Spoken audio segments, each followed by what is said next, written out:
Hi everyone, in this video I'll be showing you how to change colors in crochet, and I'll be doing it using this little boot pattern I made. It's only 20 by 20, so it should go by pretty quick. So I'll start that off now. On the screen you should see the materials you'll need, and after this tutorial is over you should have something that looks a little bit like this, and you can see there's a dowel attached to it, and so I'll be showing you how to attach the dowel at the end as well. So before we get started actually crocheting, I just wanted to give you a brief rundown on how to read a crochet graph. And so if you're looking at my patterns, I typically have these abbreviations RS and WS.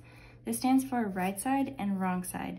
Right side is the front facing side. So if your piece looked like this, it would be the right side. And then on the back, where you'd see floats like this, that's the wrong side. So you can see here that the right side are the odd numbers on the right, and then the wrong side are the even numbers on the left. It's also telling you how to read your chart. So if the number's on the right, you'll be reading right to left. If it's on the left, you'll be reading left to right. And we'll go more into this when we are actually crocheting. Okay, so I've just described to you the right and wrong side, and I just want to show you really quickly why that's really important. It won't show as much on a design like this, but on something that really needs to be connected to come across correctly, it is really important. So here's an example here. So this is what it should look like, and you can see that it's connected here. You don't have like this weird buildup here, but then here's where it is one row off, so the shifts occur on the wrong side. But just getting a little closer. Basically, I'm just trying to say it's really important because stitches land in different spots, whether you're on the right or wrong side. Okay, now we are going to start the actual pattern. So the first thing you'll do is do a foundation chain of 21. So you'll notice the pattern is 20 stitches long, and you'll be doing the one extra to help give you a turning point.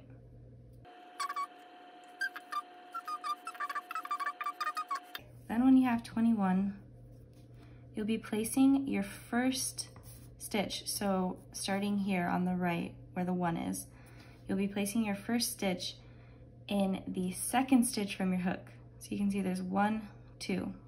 Place it in that second one and do a single crochet. And that was your first stitch. So now we will do 20 stitches across, and I'll see you once we get to row 2. Okay, so I have finished 20 stitches, and right now on your very first row is a good point to check and make sure that you actually have 20 stitches and you didn't mess up in the foundation chain. At the end of your row, chain 1 and then turn. So I'm going to cross off row 1 real quick.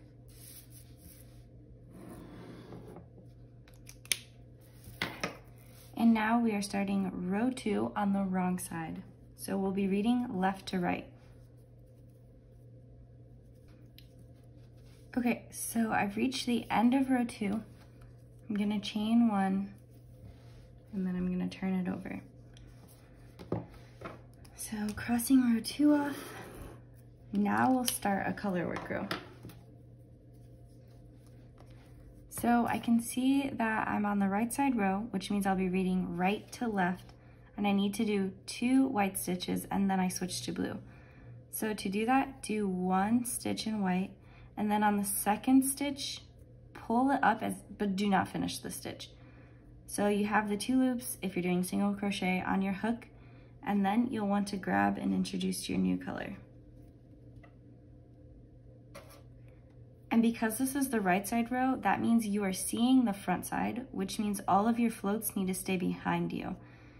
So keep the yarn back here, and when you go to add in the color, I like to just pinch it with my middle finger and then pass it over to the other hand to hold, and then pull it.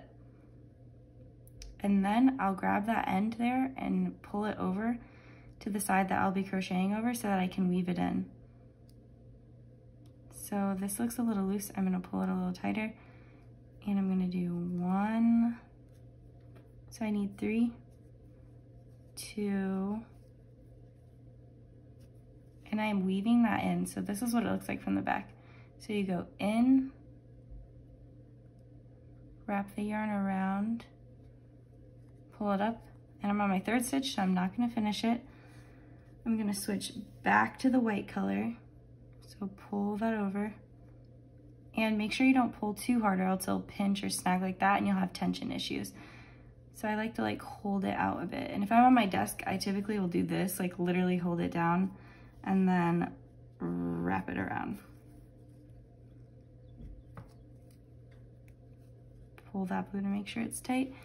And we're gonna do 2 white stitches. So 1, 2, we're gonna switch back to blue. So don't finish that second white stitch. Float the blue over. I like to pull the white a little bit to make sure it's tight. And then we'll be going 5, 10, 11 stitches.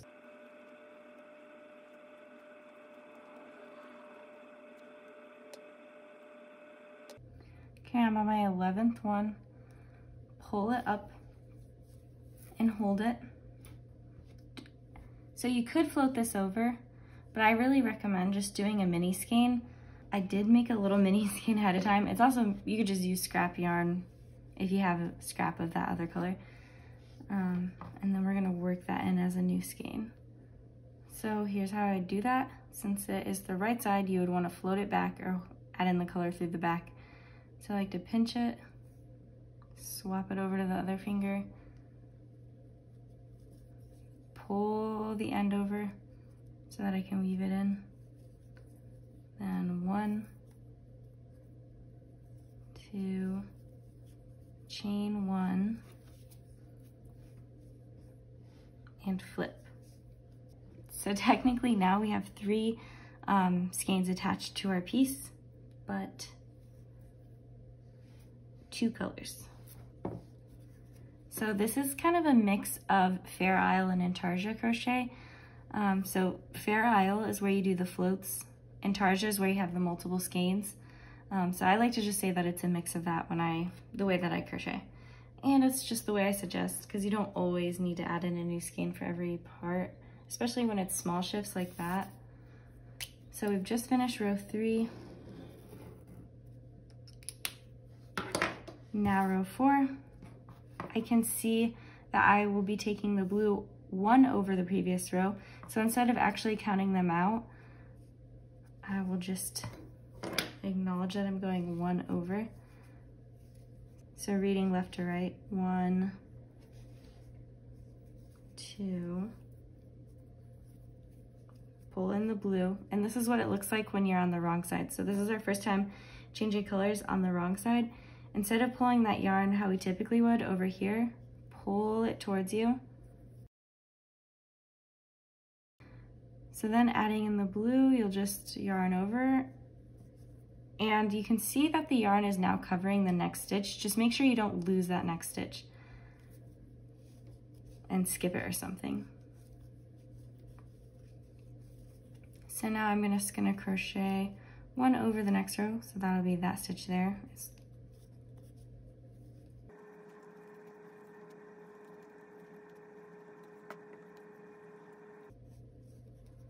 Now I'm going 1 over and I'm not finishing the stitch, holding it up, adding in the different color.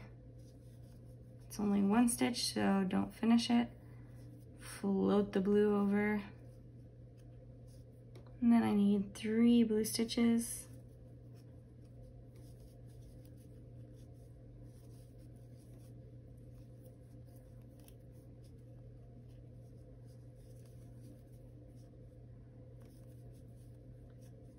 Chain 1, and then we'll turn.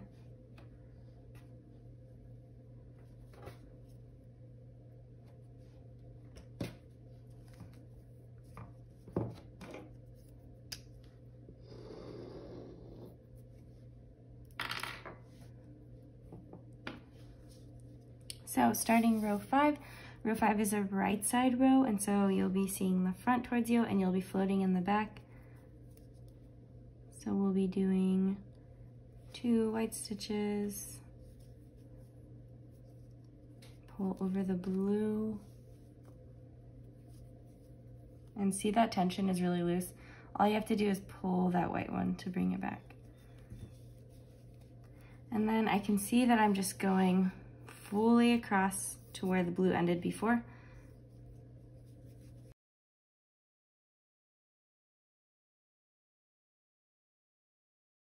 Okay, and don't finish the stitch. Pull over the white.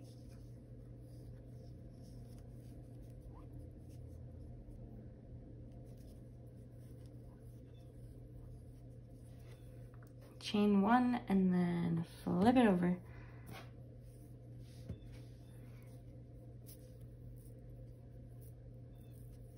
If you see me throwing the skeins around, that's me trying to keep it untangled. So when you flip over, that's where typically the tangles come from.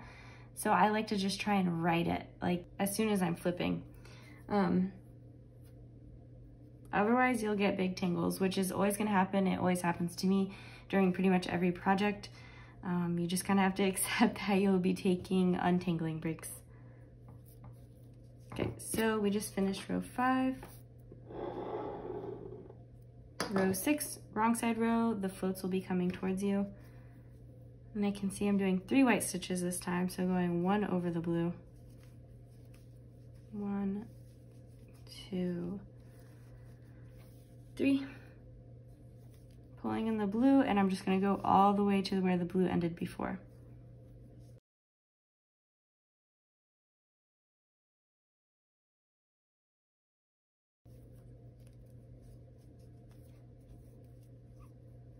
Switching to white, pulling that yarn towards you, making sure it's not coming out the back.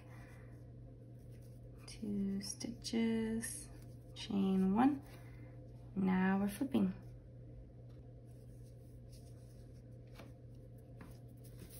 So we just finished row 6, on to row 7. So it'll be 2 white, 4 blue.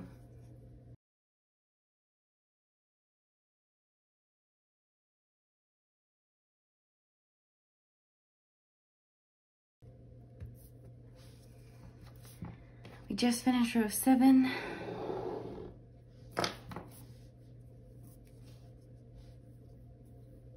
Now we are on the wrong side again. You can tell because the floats are there and because all of the yarn is sticking out of the back or the way facing you this time. So for this one, we'll be reading left to right. I can tell I need to do 6 white stitches or I need to go over the blue row by 1. So what that means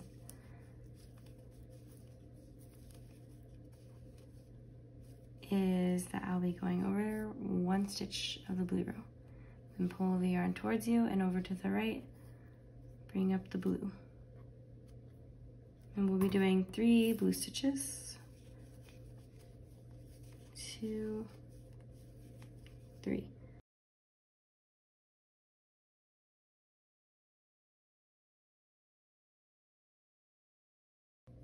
Chain 1.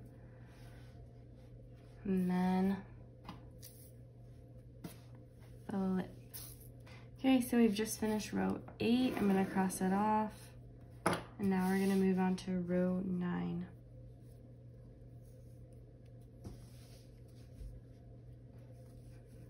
Two white stitches, 1 blue stitch,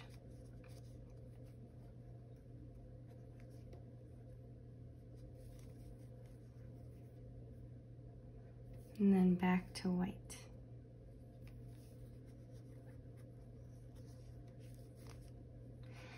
And so I can tell by looking at the pattern, this is gonna be a big float for the blue. And so if you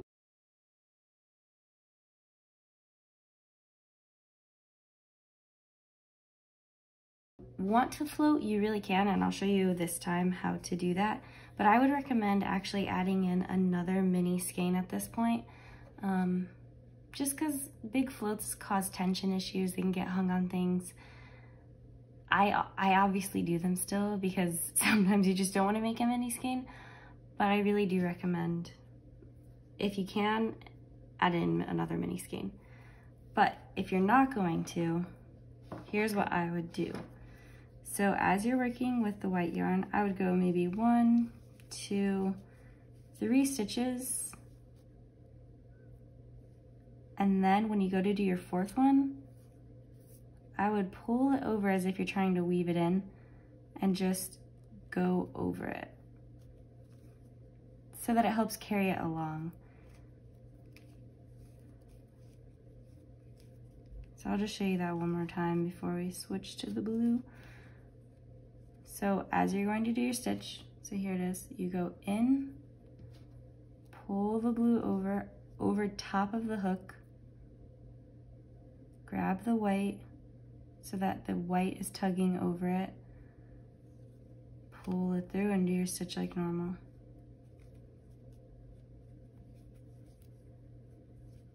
And so that's a little bit tapestry crochet-esque, except you're not weaving it through the whole time. Now we're gonna switch back to blue, and the distance is much shorter, so it's less likely that you'll run into tension issues.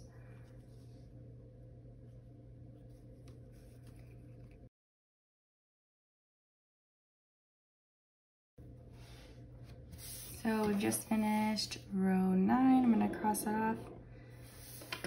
Row 10, which is where we'll be introducing the pink or whatever heart color you wanna do. So I can see here, I'll just be going up until where the blue was on the previous row and adding 1 blue stitch.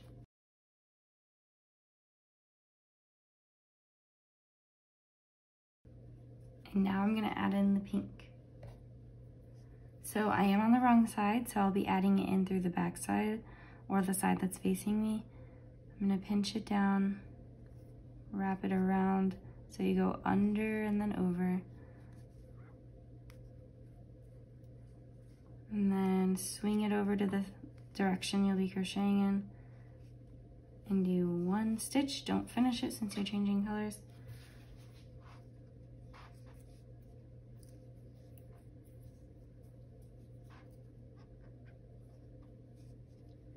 And then crochet to the next blue.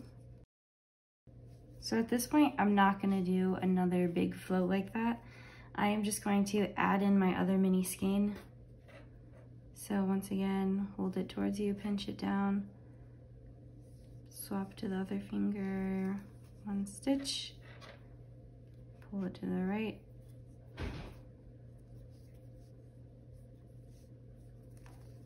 one, 2, chain 1, and now we are going to flip.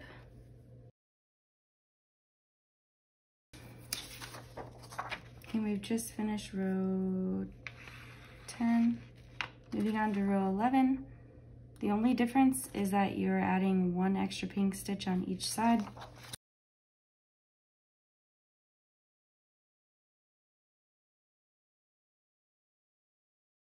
So we've just finished row 11, gonna cross that off. Now we'll be working on the wrong side row, reading left to right. It looks like the only change is that we'll be adding a pink to the right and left.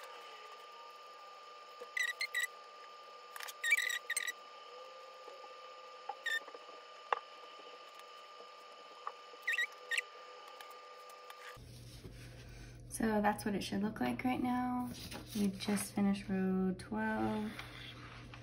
Now moving on to row 13, which has the most color shifts. So the only difference between row 12 and row 13 is that there's the white stitch right in the dead center of the heart. So you can pretty much do the same stuff.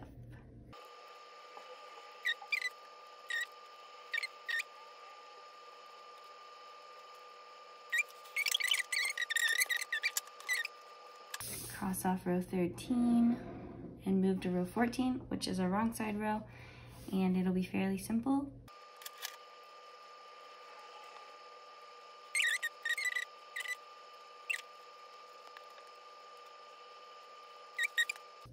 So this is what it should look like so far.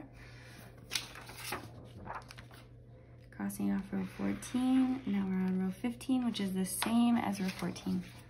So just copy the exact row, or copy the previous row exactly. So we just finished row 15. Okay, so for row 16, this whole area is gonna be blue, so you don't really need 2 skeins of blue. So I'm gonna cut the one that is furthest away, so like that, and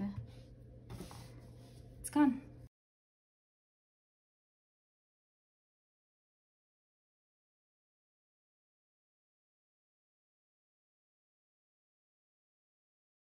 So that's what it should look like, at least all the colored parts.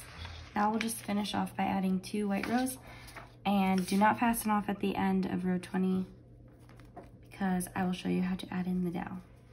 Okay, so you've reached the end, you haven't fastened off.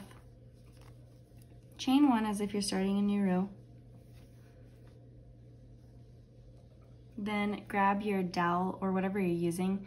I get asked a lot, where do I get my dowels or whatever I use, and I get them from the scrap store, but I literally use anything. I have whittled sticks, I use chopsticks, I've used barbecue skewers, I've used literally everything, so just use what you have. So first you'll take your dowel, put it underneath the working yarn, pull that tight, yarn over, and then go in the stitch, come up and pull it down so that it traps the dowel. Then you'll finish your half double crochet, so pull it through all 3 loops, and then do the same. So crochet or yarn over, go in the next stitch, pull up. You have 3 loops on your hook. You can also just sew your dowel on, but I just find this to look the nicest. I like that a half double crochet hides it. You could use any stitch. You're really just weaving it in as if you'd weave in an end. Okay, I'm in the last stitch. I'm gonna do that, and then I'm gonna chain 1 and cut and pull. So that should be your finished piece. I'm obviously gonna go in and add it, weave in all of these little ends really quick, but it should look like this.